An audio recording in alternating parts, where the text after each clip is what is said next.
Hello. चलिए chapter start करते हैं। इधर से लाइन टू लाइन पढ़ाया जाएगा, ठीक है। Indeed it is an astonishing fact that a yogic tradition, यानी जो हमारा योगा है, योगा एक ऐसा फैक्ट है, एक अद्भुत ऐसा फैक्ट है जो जो which is more than 5000 year old has recently become a popular way of life. ये 5000 साल पहले से भी चला आ रहा है योगा। यानी पहले लोग क्या करते थे, पहले पूर्वज हमारे वे योगा करते थे मन शांत रखने के लिए। वो बहुत कई कई घंटे तक प्रैक्टिस करते थे योगा की। तो ये पहले से ही चला रहा है योगा का system. Has recently become popular way of life. और अब ये रिसेंटली यानी पिछले कुछ सालों में 10 साल 15 साल से ये योगा काफ़ी ज़्यादा बेटर हो चुका है। समझ रहे हो ना। प्रेजेंटली यानी अब currently people consider that yoga is a significant means to achieve a healthy as well as a positive lifestyle। लेकिन आज के युग में जो लोग हैं वे योगा के महत्व को समझ चुके हैं और वे उन्होंने योगा करके अपना शरीर काफ़ी हेल्दी अचीव किया है। उन्हें लाइफ स्टाइल बहुत पॉजिटिव लगने लगी है, बहुत पॉजिटिव थॉट आए हैं, निगेटिव थॉट ख़त्म हुए उनके। ओके ना, ठीक है, समझ में आ रहा है। इनफैक्ट वास्तव में the power of yoga lies in its simplicity. जो योगा की पावर है वो बहुत सिंप्लिसिटी है, मतलब बहुत आसान है योगा का सिस्टम। हम आसानी से योगा कर सकते हैं, अपने घर पर बैठ कर योगा कर सकते हैं। In fact the power of yoga lies in its simplicity, flexibility and diversity. ये काफ़ी फ्लैक्सिबिलिटी है, मतलब काफ़ी लचीलापन है योगा करना। इससे शरीर काफ़ी अच्छा रहता है, लचीले हो जाते हैं हमारा शरीर। सिंप्लिसिटी काफ़ी आसान है योगा करना। डाइवर्सिटी और अलग अलग तरीके के योगा हैं यहाँ पे। एक पूरी प्रजाति है योगा की, बहुत टाइप के योगा है। अच्छा, कहाँ पर आ गए यहाँ पे। As a matter of fact yoga helps in improving our flexibility, lowers our stress level and increases our confidence and finally contributes to a healthier life style on the whole.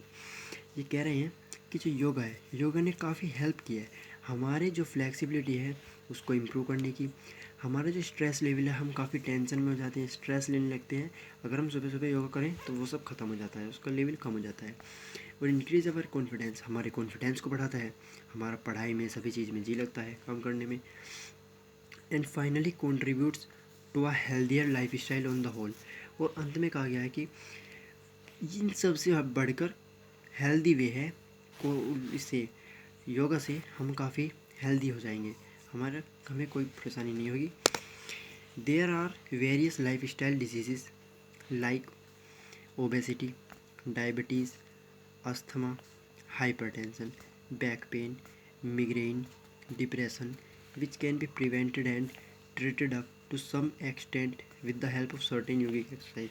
यहाँ पर कहा गया है कि हमारे जीवन में बहुत सारी बीमारी हो जाती हैं, जैसे कि ओबेसिटी हुआ, डायबिटीज़ हुआ। डायबिटीज़ आपको पता है, ओबेसिटी क्या होता है, ओबेसिटी बताते हैं हम आपको। ओबेसिटी होता है बच्चों, ओबेसिटी का अर्थ है मोटापा होना, हमारे शरीर में मोटापा बढ़ जाता है। डायबिटीज़ यानी शुगर लेवल हाई, अस्थमा सांस की बीमारी, हाइपरटेंशन उच्च रक्तचाप होना, ठीक है ना, बैक पेन कमर दर्द हो गया। तो ये सभी बीमारी जो है, इन सब से हमारा योगा की एक्सरसाइज द्वारा हम मेंटेन रहते हैं पीछे। दोस्तों एक बात देखो, ये कोशिश करना कि पढ़ो, मैं आपको पढ़ाऊँगा, आप पढ़ो, और मैं अपनी तरफ से बिल्कुल अच्छी कोशिश करूँगा पढ़ाने की, आप भी अच्छी कोशिश करना पढ़ने की। Chapter topic line to line पढ़ाया जाएगा। अब इस कोरोना काल में मुझे नहीं लगता कोई अच्छा कोई टीचर हो शायद। Please support me. तो कंटिन्यू करते हैं आगे।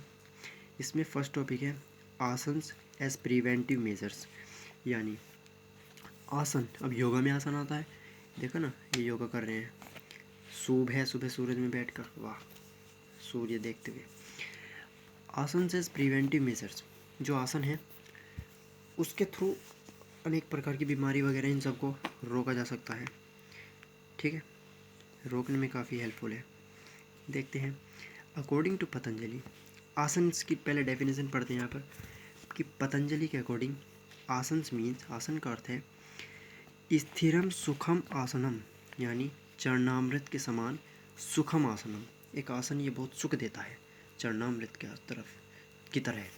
जैसे हम चरण छूते हैं हमें बहुत सुख मिलता है, इसी प्रकार ये चरणामृत है, चरणों का अमृत कह देते हैं, भगवान के चरणों का अमृत कह देते हैं, इस प्रकार है। That position which is comfortable and steady, ये एक ऐसी पोजिशन है जो हमें काफ़ी कंफर्टेबल यानी बहुत अच्छा कंफर्टेबल महसूस करते हैं हम, और एक बिल्कुल स्टाइलिश है, कह सकते हैं कि बिल्कुल दृढ़ता है, इसमें हमें कुछ नहीं है बहुत, अगर हम दृढ़ता लें तो हम काफ़ी आसानी, एक अच्छी पोजीशन है हमारा योगा करने का तरीका। इन ब्रह्मणोपनिषद में क्या है, यानी जैसे कि अकॉर्डिंग टू पतंजलि है, ऐसे ब्रह्मोपनिषद ने कहा है, यानी ब्रह्माओं ने कहा है, ब्राह्मणों ने कहा है, to sit in a comfortable position, हाँ, to sit in a comfortable position और posture for everlasting period is called asana. यानी क्या कहा है देखो जरा, to sit in a comfortable position, यानी एक कंफर्टेबल पोजिशन में बैठना, यानी जब हम अगर बैठ जाते हैं कहीं बिल्कुल कंफर्टेबल में, बहुत अच्छा महसूस हो, कोई परेशानी ना हो। और posture for everlasting period is called आसन, और एक आसन मुद्रा में बैठ जाएं, जैसे वो बैठे थे पीछे पिक्चर में, एक पीरियड, स्थायी पीरियड के लिए, मान लो मुझे 1 घंटा बैठना है इस तरीके से, तो वो एक हमारा उसे ही आसन कह देते हैं, समझ रहे हो ना। Asana is that state of body in which body may be position easily, यानी आसन बॉडी का वह स्टेट है, यानी जिसमें हमारी बॉडी एक कंफर्टेबल महसूस करे, और एक पोजीशन में, आसान पोजीशन में हमारी बॉडी सेटअप हो सके कुछ समय के लिए। As a matter of fact, लेकिन सच तो यह है कि, यानी इन्होंने नई डेफिनेशन दी है, the ability to sit comfortably for an extended period of time in any position is called asana, यानी एबिलिटी है टू सिट कंफर्टेबली, बिल्कुल आराम से बैठने की योग्यता हमारी बॉडी की, कुछ पीरियड ऑफ टाइम के लिए, कुछ समय के लिए, किसी भी पोजीशन में हम बैठ जाएं, वही आसन है, समझ रहे हो। In asanas body is kept in various position in such a way that activities of organs and glands of body become more efficient and eventually the health of mind and body is improve। यानी आसन में क्या होता है, जो हमारी body है वो एक अनेक पोजीशन में हम उसे रख सकते हैं, ऑर्गन्स की जो एक्टिविटी है, बॉडी के ग्लैंड्स, ये सारे काफ़ी इफ़ेक्टिव हो जाते हैं, एफिशिएंट हो जाते हैं, काफ़ी बेटर फील करते हैं, और अंत में क्या होता है कि हमारा जो माइंड होता है, माइंड मेंटेनेंस अच्छा होता है, ठीक है, बॉडी इम्प्रूव होती है, बॉडी हमारी ज़्यादा फिट ही रहती है डे। अब देखना आसन करके कि होल डे हमारी बॉडी काफ़ी बेटर फील करेगी आफ्टर योगा, ठीक है ना, समझ रहे हो। In fact asana is a means through which physical and mental development in is achieved, यानी वास्तव में आसन का अर्थ है कि हमारी जो बॉडी है वो फिजिकली और मेंटली काफ़ी बेटर फील करे, काफ़ी अच्छे अचीव करे। हाँ तो चलिए गाइस, आगे चैप्टर शुरू करते हैं हम। चैप्टर में कहा है, in fact asana is a means through which physical and mental development is achieve, यहाँ तक हो गया था। Prevention of diseases and delay in ageing are the desire effect that can be achieved through yogic exercise, यानी अनेक प्रकार की बीमारियों से रोकथाम होगी इससे, योगा करने से। और जो एज में डिलेइंग, यानी हम अगर मान लो आप 80 ईयर के हैं, अगर आप योगा करोगे तो आप 60 ईयर के लगोगे, बट अगर आप योगा नहीं करोगे तो शायद भगवान ना कहे, सोचे ऐसा, ऊपर ही पहुंच जाओगे, समझ रहे हो मेरी बात। Date can be achieve through yogic exercise के थ्रू ये इफेक्ट आ सकते हैं आप में, डिजीज़ ख़त्म हो जाएंगी, कोई बीमारी नहीं लगेगी, ज़्यादातर बीमारी कम होती है। आगे देखें, there are different type of asanas, ये अनेक टाइप के आसन है, विच इंक्लूड मेडिटेटिव आसन्स, या मेडिटेटिव आसन है, यानी जो आप देखते हो मेडिटेशन सुनते हो यूट्यूब पर, मेडिटेशन म्यूज़िक चला दिया जाए दिमाग ठंडा करने के लिए, समझ रहे हो। रिलैक्सेटिव आसन्स, रिलैक्स होने वाले आसन चला दिए जाएँ। करेक्टिव आसन्स, ब्रेन सब whole power of body correct करने के लिए, यानी किसी झगड़ा करके आए हो, सुबह सुबह आसन करना, अच्छा रहेगा मूड, समझ रहे हो। Regular practice of the above mention आसन सिग्निफिकेंटली अफेक्ट वेरियस सिस्टम और ऑर्गन्स ऑफ अवर बॉडी। यानी अगर हम रेगुलर प्रैक्टिस करते हैं मेंशन आसन्स की, ऊपर दिए गए आसन, मेडिटेटिव आसन्स, रिलैक्सेटिव आसन्स, करेक्टिव आसन्स, तो उससे क्या होगा, काफ़ी अच्छा महत्वपूर्ण इफेक्ट पड़ेगा हमारी बॉडी पर। हमारे बॉडी के सभी ऑर्गन्स और सिस्टम अच्छे रहेंगे, मेंटेन रहेंगे। Asanas can be used as preventive measures. Asanas use किए जा सकते हैं अनेक रोकथाम के लिए, क्योंकि because they provide the following psychological benefits. इससे अनेक साइकोलॉजिकल बेनिफिट्स होते हैं, which ultimate helps us in avoiding various life style diseases. जो हमारे जीवन में, हमारे लाइफ स्टाइल में कई बीमारियों को अवॉइड करेंगे, यानी ख़त्म करेंगे, उनको दूर करेंगे। जैसे कि डायबिटीज़ हो गया, ओबेसिटी, कार्डियोवैस्कुलर डिजीज़ हो गया, यानी डायबिटीज़ शुगर की बीमारी होगी, ओबेसिटी मोटापा हो गया। और कार्डियोवैस्कुलर डिजीज़ क्या होती है, ये एक प्रकार की डिजीज़ होती है हार्ट इफेक्ट से, यानी ब्लड वेसल से इफ़ेक्ट होती है। हमारे ब्लड वेसल वर्किंग पावर कम हो जाती है, उसमें ये डिजीज़ वर्क करती है। हाई ब्लड प्रेशर हो जाता है, इसके कारण डिजीज़ से हाई ब्लड प्रेशर हो जाता है हमें। और इसमें ओबेसिटी की भी आता है, इसमें लैक ऑफ एक्सरसाइज, वो एक्सरसाइज की कमी आ जाती है, समझ रहे हो, अच्छा काम नहीं करता हमारा बॉडी शरीर। चलिए अब क्या है भी फॉलोइंग्स, यानी यहाँ पे जो आप दिखा रहे हैं आपको देखिए, bones and joint become strong, muscles become strong, circulation blood become normal, respiratory organs become efficient, efficiency of digestive system increase. और उसके बाद ये nervous system strengthen, glandular activities stimulated and regulated properly. उसके बाद efficiency of excretory system enhances. उसके बाद immune system is strengthened. तो काफ़ी है, 8 है ये, देखो 1 2 3 4 5 6 7 8 9, 9 है, सॉरी 9 है। इनके बारे में पढ़ेंगे अब हम, चिंता मत करो, लाइन टू लाइन पढ़ाया जाएगा आपको, एक एक टॉपिक पढ़ाया जाएगा। नोट्स आपको डिस्क्रिप्शन में टेलीग्राम लिंक है, वहाँ से नोट्स आपको मिल जाएंगे, नोट्स आप वहाँ से देखना। बिल्कुल प्योर बिल्कुल अच्छे और क्लियर नोट्स बनाए मैंने एक वाइट कॉपी में आपके लिए। और हर टॉपिक का इसमें मतलब पूरा इसी बुक से बनाया अच्छी तरह से, कुछ अलग से हैं कुछ इससे हैं, काफ़ी अच्छे हैं। देखो, benefits of asanas for prevention of disease, यानी बीमारियों को रोकने के लिए अनेक प्रकार के आसन हैं, उससे आसन के बेनिफिट बीमारियों को रोकने के लिए कौन कौन से हैं।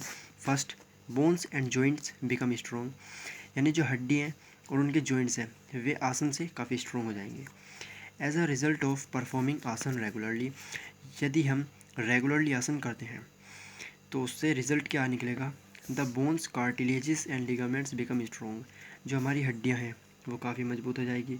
कार्टिलेज क्या होता है, देखो कार्टिलेज होता है हमारी जो बॉडी है, बॉडी के आर्म्स और नीज़ हैं, इनके बीच में जो जॉइंट होते हैं ना, उनमें कार्टिलेज पाया जाता है, ठीक है। लिगामेंट जो होता है, लिगामेंट एक फिब्रस कनेक्टिव टिश्यू होता है जो हमारी दो बॉडियों को ज्वाइन करने में सहायता करता है। हड्डी जैसे कि आप घुटना देखो, अपना नीज देखो, तो उसमें एक जांग की हड्डी होगी और नीचे वाली पैर की हड्डी होगी, इन दोनों के पीछे जो नी है ना, गोटा है, ये घुटना है, इसमें हड्डी का जॉइंटेशन में मदद करता है लिगामेंट। और कार्टिलेज इनके अंदर पाया जाता है, होगा कुछ फिलामेंट सा टिश्यू फिलामेंट है वो मिलता है। अब बायो तो टीचर हूँ नहीं मैं कि सारा अच्छी तरह से पढ़ाऊँ, अब इसमें ज़्यादा ज़रूरी नहीं है। चलिए, along with this the height of children is enhance, और जो बच्चों की जो हाइट है उसे बढ़ाने में भी काफ़ी सहायता करता है आसन। The joints are able to bear more pressure, और जो हमारे जॉइंट्स हैं यानी हड्डियाँ, कोहनी, उंगली, सब इनके जॉइंट्स हैं शरीर के, उनमें जो प्रेशर लगे, काफ़ी ज़्यादा प्रेशर को सहन करने में क्षमता रखता है अगर हम आसन करते हैं तो। मान लो कि हमारा शरीर ज़्यादा अच्छा नहीं है, लेकिन अगर हम आसन करते हैं तो हमारी हड्डियाँ और ज़्यादा प्रेशर सह सकती है, और ज़्यादा दौड़ लगा सकती हैं, काफ़ी ज़्यादा सामान भी उठा सकती हैं, बहुत हेल्दी हो जाएंगे। आसन also enhance the flexibility of joints, और ये जो जॉइंट्स होते हैं इनको लचीलेपन में भी काफ़ी आसन सहायता करता है। The flexibility of spine is also enhance, और जो रीढ़ है, रीढ़ की हड्डी होती है ना हमारी, उसमें भी फ्लैक्सिबिलिटी इंक्रीज़ करता है ये आसन से, समझ रहे हो। Postural deformities can also be prevented and corrected. जो पोस्चुरल डिफॉर्मिटीज़ हैं उनमें भी रोकथाम की जा सकती है, उनको सही किया जा सकता है। पोस्चुरल डिफॉर्मिटीज़ कह सकते हैं हम कि मान लो शरीर में ये भी एक प्रकार से बीमारी है जो हमारी पोस्चुरल डिफॉर्मिटीज़ होती है। जैसे कि मान लो आपकी नोकनीज़ होगी ना, ये नोकनीज़ समझते हो? अगर आप सीधे खड़े हो तो देखोगे घुटने मिलेंगे, नीचे से पंजे मिलाना, सीधे खड़े होगे नीचे से पंजे मिलाना दोनों पैरों के एक साथ और घुटने अड़ जाएंगे। मेरे भी एक रियल फैक्ट बताऊँ, मेरे घुटने भी अड़ते हैं। ये होती है नोकनीज़। कोहनी अड़ने लगती है या बीच में से घुटनों से पैर ज़्यादा बाहर रहते हैं नीचे से पंजे मिलाने पर, तो ये सब बीमारी होती है पोस्चुरल डिफॉर्मिटीज़। इनको बहुत अच्छा सहायता करने में ये योगा वर्किंग करता है, करेक्ट हो जाती हैं इससे, समझ रहे हो? Arthritis is also cured by performing asanas. इसमें कहेंगे कि जो आर्थराइटिस है, हाँ जी, तो देखिए जो आर्थराइटिस है, आर्थराइटिस क्या होता है? आर्थराइटिस कह सकते हैं हम कि हमारी हड्डियों में दर्द होना, हड्डियों में सूजन बनना, यानी हड्डी थोड़ी फूल जाए, मतलब जैसे निकलनी जाती है किसी हड्डी ऐसी, इन सब को अच्छा पहले जैसा बना देना, ये आसन्स के थ्रू ये सब संभव है, समझ रहे हो? ड्यू टू स्पाइनल इंजरीज़, यानी जो हमारी पीछे रीढ़ की हड्डी है वहाँ पे स्पाइनल कोड होता है ना, उसमें इंजरीज, उसमें कुछ प्रॉब्लम आ जाए, जैसे कि परेशानियाँ, जो उसमें इन्फेक्शन बन जाए अंदर स्पाइनल कोड में, कुछ मतलब कमज़ोर हो जाए, वीकनेस आ जाए उसमें, तो प्रॉब्लम, जैसे कि उससे प्रॉब्लम होती है बैक पेन हो जाएगा, कमर में दर्द, स्कियाटिका हो जाएगा, सियाटिका, ये होता है कूल्हे की गांठ, यानी जो कूल्हे होते हैं हमारे उनकी गांठ में प्रॉब्लम हो जाए, सर्वाइकल पेन हो जाए। सर्वाइकल पेन का क्या होता है, यानी हमारी गर्दन में दर्द है, गर्दन जो है हमारी वो भी तो यहाँ पे स्पाइनल कोड थ्रू अटैच्ड है, तो उसमें दर्द हो जाएगा। ये सब लक्षण उसी के हैं स्पाइनल इंजरीज़ के थ्रू। तो ये सब आसन के through, by performing asana this problem are greatly control. आसन के थ्रू ये प्रॉब्लम को कंट्रोल किया जा सकता है। नेक्स्ट आइए, मसल्स बिकम स्ट्रॉन्ग। जो हमारी मसल्स हैं, शरीर में मसल्स, जानते हो मसल्स हैं, वे काफ़ी स्ट्रॉन्ग हो जाएंगी बाई परफॉर्मिंग आसन्स रेगुलरली। यदि हम डेली आसन्स करते हैं, अपने दैनिक दिनचर्या में आसन्स को लाते हैं, तो muscles of the body become strong, हमारी मसल्स स्ट्रॉन्ग हो जाएगी। एफिशिएंसी ऑफ मसल्स इंक्रीज, और जो मसल्स की एफिशिएंसी है, मतलब मसल्स की हमारी इम्प्रूवमेंटेशन है वो बढ़ जाएगी। Fat does not accumulate in the body पे फैट ज़्यादा नहीं बढ़ेगा, काफ़ी हेल्दी महसूस करेंगे। नेक्स्ट टॉपिक आता है, नेक्स्ट पॉइंट इसमें, circulation of blood becomes normal, यानी ब्लड का जो सर्कुलेशन है हमारे शरीर में, ब्लड सर्कुलेटेड होता है, वो काफ़ी नॉर्मल कंडीशन में रहेगा, नहीं ज़्यादा हैवी लोड देगा, नहीं कम रहेगा, ब्लड प्रेशर काफ़ी अच्छा रहेगा। As a result of practising asanas regularly, सब में यही पॉइंट ज़रूर लगाना जब आप क्वेश्चन लिखो कि अगर हम डेली अपने जीवन में प्रैक्टिस करते हैं, रेगुलरली आसन करते हैं, the stroke volume as well as cardiac output increase because cardiac muscles start working more strongly and efficiently। हाँ देखिए यहाँ से, the stroke volume as well as cardiac output increase because cardiac muscles start working more strongly and efficiently. यानी जो cardiac output क्या होता है, cardiac output जो होता है भाई, अभी हमें इसे पढ़ने की तो ज़रूरत है नहीं, लेकिन ये हायर स्टैंडर्ड में पढ़ा जाता है, बायो में मिल जाएगा आपको, बायो का टॉपिक है ये। इसमें क्या होता है कि ये एक प्रोडक्ट होता है हार्ट रेट का, नंबर ऑफ हार्ट बीट जो होती है पर मिनट में, और स्ट्रोक वॉल्यूम, जो स्ट्रोक वॉल्यूम है, ये इन दोनों का ये प्रोडक्ट होता है, वो होता है कार्डियक आउटपुट। ये काफ़ी, मतलब कह सकते हैं ये सिस्टम बढ़ जाएगा, यानी हमारे पर सेकंड में जो हार्ट बीट है, वे मतलब हार्ट बीट तो नॉर्मली रहेंगी, लेकिन जो नॉर्मल होने का उनकी जो कंडीशन है वो बढ़ जाएगी, देरी नहीं होगी हार्ट बीट होने में, काफ़ी अच्छी रहेगी हमारी, ठीक है। Increase because cardiac muscles start working more strongly, क्यों हो जाएगी? क्योंकि कार्डियक जो मसल हमारे शरीर में, कार्डियक मसल्स होती हैं हार्ट में, यहाँ पर हार्ट में नहीं, हार्ट के पास यहाँ पे सारे मसल्स, वे वर्किंग करेगी काफ़ी मजबूताई से और काफ़ी अच्छी रहेंगी, मतलब इफ़ेक्टिवली वर्क करेंगे वे। ब्लड सर्कुलेशन इज इम्प्रूवड, यानी जो ब्लड सर्कुलेशन है वो बढ़ जाएगा, काफ़ी इम्प्रूवमेंट होएगी उसमें। And blood pressure normalise and stabilise, जो ब्लड प्रेशर है वो नॉर्मल रहेगा, स्टेबलाइज रहेगा। जैसे आप देखते हो कि डॉक्टर के जा रहे हैं, जी आपका ब्लड प्रेशर हाई हो रहा है, जी आपका बीपी बढ़ रहा है ना, बीपी ब्लड प्रेशर होता है कि ब्लड प्रेशर हाई हो रहा है, तो या ब्लड प्रेशर लो हो रहा है, ये सब की बीमारी दूर हो जाएगी। सिर्फ आसन करना है, हमें डेली करना चाहिए। अच्छा, आगे देखो, the level of blood cholesterol reduce, और जो ब्लड कोलेस्ट्रॉल है उसका लेवल भी कम हो जाएगा। यानी कोलेस्ट्रॉल का अर्थ होता है, ये एक ऐसा होता है फैट यानी मोटा, लाइक कह सकते हैं हम, एक मोटापा जैसा एक पदार्थ होता है। ये क्या होता है कि हमारी जो बॉडी है उनकी सेल्स में पाया जाता है ये कोलेस्ट्रॉल। तो ये कोलेस्ट्रॉल कम होना चाहिए। ज़्यादा कोलेस्ट्रॉल होने से हमारे शरीर में चर्बी सी, एक टाइप की चर्बी कह सकते हैं इसे, ये ऐसी चर्बी नहीं कि शरीर पे खाल पे चर्बी चढ़ गई, अंदर जैसे कि सूप जैसा, कि सूअर में सूप, सूअर का सूप देखा, ऐसा सूप जैसा हड्डियों सेल्स में, सॉरी हड्डियों में नहीं, हमारी बॉडी की सेल्स में, सभी सेलों में पाया जाता है ये। तो चलिए आगे देखते हैं। By performing asanas the lactic acid and acid phosphate are excreted from muscles quickly and easily which reduce fatigue. यानी यहाँ पे हम कह सकते हैं हाँ, अगर हम आसन करते हैं डेली जीवन में तो उससे क्या होगा, हम टॉयलेट सही तरीके से जा सकते हैं। जो लैक्टिक एसिड एसिड फास्फेट है, यानी ये कचरा है हमारे शरीर में एक प्रकार से, ये सब शीघ्रता से बाहर निकलेगा, बाथरूम टॉयलेट अच्छा जाएगा हमारा।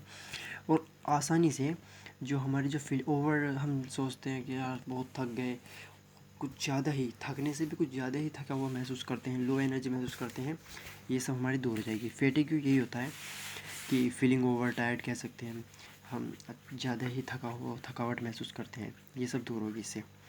चलिए आगे आते हैं। रेस्पिरेटरी ऑर्गन्स बिकम एफिशिएंट, यानी जो हमारा रेस्पिरेटरी सिस्टम है, श्वसन प्रक्रिया है, वो काफ़ी इससे इफ़ेक्टिव होगी, काफ़ी अच्छा महसूस करेंगे हम श्वसन क्रिया में, ज़्यादा प्रॉब्लम नहीं होगी। क्या बड़े बुढ़ापे में सांस लेने में प्रॉब्लम होती है, अगर हम डेली आसन करें तो वो प्रॉब्लम नहीं होगी हमें। By doing asana regularly the respiratory organs become efficient. दोस्तों आपको एक बात बता दूँ, मुझे मच्छर बहुत काट रहे हैं यहाँ पे इस वक्त, और मुझे बुरा हाल कर दिया है मच्छरों ने। प्लीज़ भाई सपोर्ट मी, स्टार्ट किया आपके लिए, तो प्लीज़ सपोर्ट करना भाई, मच्छर बहुत काट रहे हैं मुझे। तो पंखा भी नहीं चला रखा था कि आवाज़ सही आए, फ़ोन में आवाज़ कैचअप अच्छा रहे, सो प्लीज़। चलिए, respiratory organ become efficient by doing asana regularly the respiratory organ become efficient. हमारा जो रेस्पिरेटरी सिस्टम है, यानी रेस्पिरेटरी सिस्टम, ये लंग्स वगैरह सब अच्छे रहेंगे। Vital air capacity increase up to 6000 CC. जो हमारी एयर की कैपेसिटी यानी अंदर बाहर लेने की कैपेसिटी जितनी है वो उससे भी इम्प्रूवमेंट हो जाएगी, बढ़ जाएगी, 6000 सीसी तक पहुंच जाएगी, समझो। द साइज ऑफ द, एक मिनट देख लूँ मैं, वीडियो क्वालिटी अच्छी आ रही है, हाँ सही है। The size of the lungs and chest also enhance, जो हमारे फेफड़ों का और छाती का जो साइज है वो काफ़ी इम्प्रूवमेंट होएगा उसमें भी। As a result of doing asanas the will power become strong and various diseases such as cough, asthma and cancer of trachea can be prevented. और इस आसन को रेगुलरली करने से क्या होगा, जो हमारी विल पावर है वो बढ़ जाएगी। यानी विल पावर, हम विल पावर कह सकते हैं अपने आप पर कंट्रोल रखने की एक योग्यता, क्षमता, कि हम अपने आप पर कितना कंट्रोल रख सकते हैं। सुनते हो ना कि इसमें बहुत ज़्यादा बच्चे में विल पावर है, तो यानी उसमें अपने आप को कंट्रोल कर सकता है वो काफ़ी। बाजी क्या हो सकता है, किसी को दो बात सुनी नहीं पेट रहने लग जाएगा, ये गलत है। विल पावर अच्छी होती है इससे। Become strong and various diseases such as cough, यानी खांसी हो जाएगी, अस्थमा हो जाएगा, सांस की बीमारी, कैंसर ऑफ ट्रेचिया जो होता है, इन सब पे रोकथाम करता है हमारा आसन के थ्रू। चलिए अगला पॉइंट देखते हैं। Efficiency of digestive system increase, यानी जो डाइजेस्टिव सिस्टम है हमारा, पेट का खाना पचाने का जो सिस्टम है वो भी काफ़ी इम्प्रूवमेंट होगा, उसमें भी काफ़ी इम्प्रूवमेंट होगा। By performing asanas regularly all the organs of digestive system of our body begin to work effectively। Daily आसन करने से हमारा जो डाइजेस्टिव सिस्टम है हमारी बॉडी का, वो वर्क करना काफ़ी अच्छा महसूस करेगा, इफ़ेक्टिवली वर्क करेगा। उससे क्या होगा, डाइजेस्टिव सिस्टम अच्छा रहेगा, पेट साफ रहेगा हमारा पूरे दिन, the absorption of food become efficient, जो भोजन का हम एब्जॉर्प्शन करेंगे यानी हम खाना पीना अच्छा खाएंगे, उससे आसन करने से ज़्यादा खाना खाएंगे, ज़्यादा नहीं मतलब जितना खाना चाहिए उतना प्रॉपर खाएंगे, कम नहीं खाएंगे। ज़्यादा तो हम खा ही लेंगे खैर, लेकिन कम नहीं खाएंगे, पूरा खाना खा पाएंगे उससे हम, यदि हम डेली आसन करें। The storage of bile in gall bladder in concentrated form is enhance, appetite increases.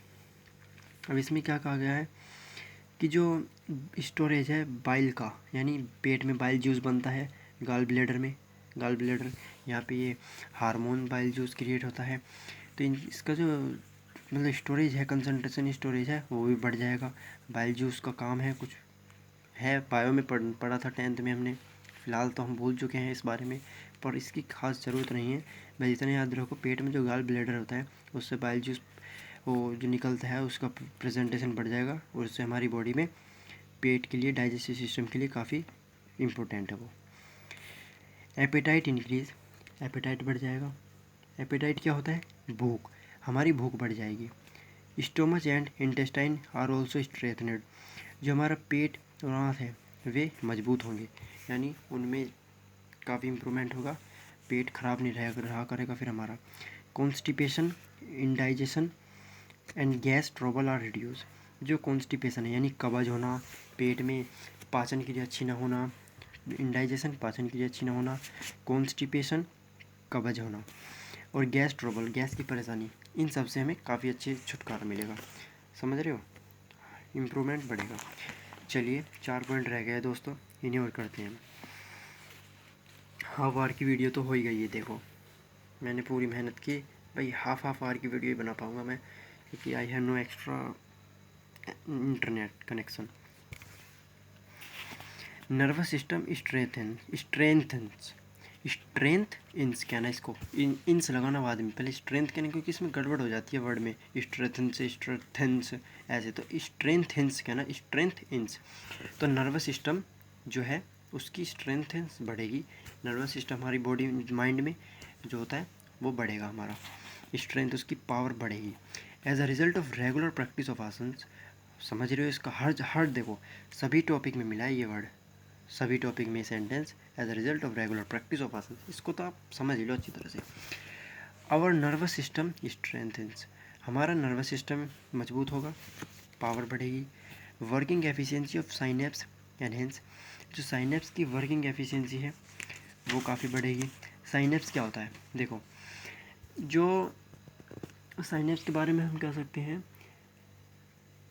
कि कहाँ थे हम? साइनेप्स, जो हमारा साइनेप्स होता है क्या होता है? ये गैप होता है, ये इट्स अ गैप, हम कह सकते हैं it's a gap between two nerve cell, यानी जो हमारी नर्व सेल होती है न्यूरॉन सिस्टम में, नर्वस सिस्टम में नर्व सेल्स होती हैं, उनके बीच का दो का गैप वो साइनेप्स होता है। ये भी हमने 10th में पढ़ा था बायो में, याद हो तो आपको। The neuro muscular coordination increase, जो न्यूरो मस्कुलर कोऑर्डिनेशन है वो भी इंक्रीज़ होगा। इस वर्ड को तो आप समझ ही लो, न्यूरो मस्कुलर कोऑर्डिनेशन वो भी बढ़ेगा। हमारी मस्कुलर्स में जो नर्वस सिस्टम की जो, जैसे कि हम कह सकते हैं एकदम इलेक्ट्रिक करंट की तरह जैसे वर्किंग होती है, कि एकदम वहाँ से यहाँ से उस गली तक एकदम लाइट इतनी स्पीड पे जाएगी, तो हमारा जो इलेक्ट्रिक करंट्स चार्ज है जो नर्वस के मस्कुलर्स में वो भी बढ़ जाएंगे, एकदम इफेक्टिवली वर्क करेगी body. Activities of our body will be done expending less energy, हमारी बॉडी की एक्टिविटी एनर्जी कम लेगी और वर्किंग एफिशिएंसी ज़्यादा अच्छी इम्प्रूवमेंट होगी, काफ़ी ज़्यादा तेज़ वर्क करेंगे हमारी body. The secretion of adrenaline remain good, जो एड्रेनलिन ग्लैंड है वो भी, ये भी एक ग्लैंड हार्मोन्स होता है, इससे हार्मोन निकलते हैं, ये इसका भी सीक्रेशन यानी इसकी भी उत्पत्ति काफ़ी अच्छी होगी। The secretion of adrenaline depend on sympathetic nervous system, adrenaline gland का जो सीक्रेशन यानी इसकी जो उत्पत्ति होगी वो नर्वस सिस्टम पर डिपेंड करेगी, और आसन करेंगे तो नर्वस सिस्टम हमारा काफ़ी अच्छा बेटर रहेगा, स्ट्रेंथ रहेगा। The reaction time also reduce, reaction time घट जाएगा, यानी कि अगर कोई हमें पुकार रहा है तो हमारा रिएक्शन काफ़ी तेज़ होगा as compare to without doing asanas. समझ रहे हो? मेंटल पावर ऑल्सो इम्प्रूव, जो हमारी कार्य करने की यानी मैथमेटिक्स सिस्टम है हमारा कैलकुलेशन, वो काफ़ी इम्प्रूव होगी। मेमोरी इम्प्रूव, हमारी मेमोरी अच्छी रहेगी। तो इसलिए भाई काफ़ी सब बेनिफिट ही बेनिफिट आ रहे हैं। तो आसन ज़रूर करना, आज से लग जाओ आसन करने। इतने चैप्टर कंप्लीट होंगे योगा एंड इतने आसन करते रहो। फिजिकल एजुकेशन में आसन ही करते रहो डेली 100 आधा घंटा, ठीक है। Memory improve and feeling of disappointment reduce, memory तो इम्प्रूव होएगी और डिसअपॉइंटमेंट यानी हम सोचते हैं वो मन अच्छा नहीं लग रहा, आज निराशाजनक हो रहा है, कुछ निराशा सी हो रही, मतलब आशा नहीं है, निराशा है। तो किसी चीज़ में मन नहीं लग रहा, ये सब कमी हो जाएगी, ख़त्म हो जाएंगे। रेगुलर प्रैक्टिस ऑफ आसन रिड्यूस एनएक्सिटी एंड स्ट्रेस, अगर हम रेगुलर प्रैक्टिस करें तो उससे क्या होगा, हमारा जो मेंटल हेल्थ डिसऑर्डर कह सकते हैं इसमें, ये एक बीमारी होती है मेंटल हेल्थ डिसऑर्डर की, यानी हमारी जो हेल्थ होती है, माइंड फ्रेश नहीं रहता, कुछ से कुछ सोचने लगता है उठपटांग, तो वो चीज़ ख़त्म हो जाएगी, समझ रहे हो। उसके बाद स्ट्रेस तो पता ही है आपको, स्ट्रेस में ख़त्म होगा स्ट्रेस भी। It also reduce sleep disorder, नींद नहीं आती, रात को उठ के कहीं चलते हैं ना बहुत से लोग, तो ये सब प्रॉब्लम ख़त्म हो जाएगी। चलिए next point, glandular glandular activity is stimulated and regulated properly, यानी जो ग्लैंडुलर एक्टिविटी है, जो ग्लैंड प्रॉपर्ली हमारे बॉडी में सीक्रेट होते हैं, वे उनकी एक्टिविटी यानी इनमें इम्प्रूवमेंट हो जाएगा, रेगुलेटेड और रेगुलरली प्रॉपर्ली होंगी। मतलब कुछ समय के लिए ग्लैंड्स प्रोड्यूस नहीं हो पाते सही से, तो बॉडी अच्छी नहीं रहती, लेकिन होंगे सब आसन के through. By doing asana regularly the glandular activity is stimulated and regulated properly, ठीक है। Glands start producing hormones in sufficient quantity which are collected and kept so that they may be utilized at the time of need, यानी जो glands हैं वे body में start होने शुरू हो जाएंगे। अब उनसे हार्मोन्स प्रोड्यूस होते हैं, एक काफ़ी पर्याप्त मात्रा में हार्मोन्स निकलते हैं, वे बॉडी में कलेक्ट हो जाएंगे, और जब हमें ज़रूरत होगी हमारी बॉडी को, हमें नहीं, हमारी बॉडी को जब उस चीज़ की ज़रूरत होगी हार्मोन्स की, तो वो यूज़ में आ सकते हैं आसानी से। The demand of insulin reduce, और इंसुलिन की डिमांड कम हो जाएगी, यानी इंसुलिन हार्मोन निकलता है, उसकी जो बॉडी में डिमांड है, यदि अब आसन नहीं करेंगे तो बॉडी में डिमांड उसकी ज़्यादा बढ़ेगी। बॉडी में कह सकते हैं हम खाने की तरह, अगर हम काम ज़्यादा करेंगे तो ज़्यादा खाना चाहिए, लेकिन यहाँ उल्टा है, अगर आसन ज़्यादा करेंगे तो इंसुलिन हार्मोन की कमी नहीं रहेगी बॉडी में, और प्रोड्यूस अपने सही मैनर में रहेगा ये इंडीड। लेकिन निश्चित लिए हम कह सकते हैं रेगुलर प्रैक्टिस ऑफ आसन इम्प्रूव डायबिटीज़ मैनेजमेंट, जो डायबिटीज़ की बीमारी है, बहुत लोगों को शुगर की बीमारी रहती है, अगर आपके घर में किसी को भी, मैं नहीं चाहता हो, बट किसी को भी डायबिटीज़ प्रॉब्लम है तो कहो please uncle, please sir, doing the asanas daily. Asanas help in maintaining a balanced development of our body, यानी आसन क्या